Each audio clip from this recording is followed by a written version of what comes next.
आपको पेशेंस और कंसिस्टेंसी जो है वो कभी इन दोनों चीज़ों का साथ नहीं छोड़ना है। ये दोनों चीज़ें ही है जो आपको जो है वो आपकी डेस्टिनेशन तक पहुंचा सकती है। आपके पास फेलियर्स आएंगे, बहुत सारे आएंगे, लेकिन आपको उन फेलियर्स से सीखना है कि आपकी गलती कहाँ हो रही है और आगे बढ़ना है। जो आने वाली पीढ़ी है, नए बच्चे हैं जो ये सोचते हैं कि कैसे मुकाम तक पहुंचना है, तो उनके लिए क्या सलाह देना चाहिए? मैं यही कहना चाहूँगी कि आप कभी ये मत सोचें कि आपने जो सपना देखा है वो पूरा होगा या नहीं। कभी कभार ऐसा होता है कि हमारे पास जो है वो बहुत सारे बैरियर्स होते हैं। कभी फाइनेंशियली जो है वो हम अच्छे स्ट्रॉन्ग बैकग्राउंड से बिलोंग नहीं करते, तो हम सोचते हैं हम कर नहीं पाएंगे, लेकिन कहीं ना कहीं से आपको सपोर्ट मिल ही जाता है। अगर मैं अपना एग्जाम्पल दूँ तो जो सेवा एनजीओ है उसके थ्रू जो है वो मुझे बहुत फाइनेंशियली सपोर्ट मिला है। इस तरह से मदद जो है वो आती रही है। मेरे पेरेंट्स ने मुझे हमेशा बहुत ज़्यादा सपोर्ट किया है। तो आपको कभी अपने सपने का जो है वो छोड़ नहीं देना चाहिए, उसके लिए हमेशा कोशिश करती रहनी चाहिए। और फेलियर्स चाहे जितने भी आए, आपको कभी उनसे डरना नहीं है। उसको एक सबक की तरह लेना है कि इससे आप कुछ सीख रहे हो, कुछ इम्प्रूव करने की आपके पास एक अपॉर्चुनिटी है जिसको आप जो है वो अपनी लाइफ में अप्लाई करके आगे बढ़ सकते हो।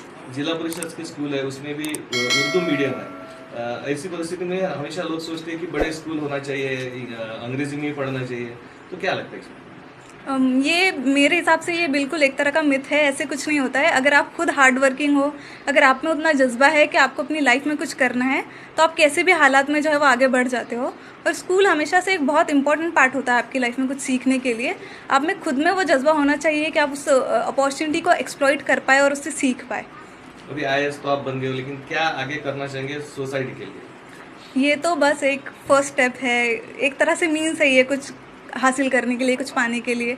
तो ये एक तरह से मेरे लिए मीन्स है कि मैं सोसाइटी को सर्व कर सकूँ, सोसाइटी में जो अंडर प्रिविलेज सेक्शन है उनके लिए कुछ कर सकूँ, स्पेशली गर्ल्स के लिए, क्योंकि मैं रिलेट कर सकती हूँ कि एक लड़की के लिए कितना मुश्किल होता है आगे बढ़ना और कुछ अचीव करना।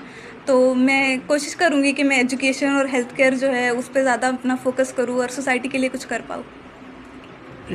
हमने सुने कि आपका खुद का घर भी नहीं है, तो पढ़ाई के लिए जैसा जो भी बोलना है बाकी बच्चों को, बहुत सारे लोग बोलते हैं कि भाई पैसा लगता पढ़ाई के लिए वगैरह, तो उसके बारे में आप क्या बोलना चाहेंगे? देखिए, ये सारी तो सेकेंडरी चीज़ें होती है। आपको खुद का घर चाहिए, पैसा चाहिए, ये सब होते हुए भी अगर आपके पास अपना खुद का ही कोई जज्बा नहीं है आगे बढ़ने का, आप में खुद में ही वो लगन नहीं है कुछ करने की, तो आप कुछ नहीं कर सकते। अगर आपके पास वो जज्बा है, अगर आप जो है वो हार्ड वर्किंग है, अगर आप सोचते हैं कि आप कुछ अचीव करना चाहते हैं और उसके लिए कोशिश करते हैं, तो फिर रिसोर्सेज तो कहीं ना कहीं से आ ही जाते हैं। हम ऐसी सोसाइटी में रहते हैं, इसके लिए हमें ग्रेट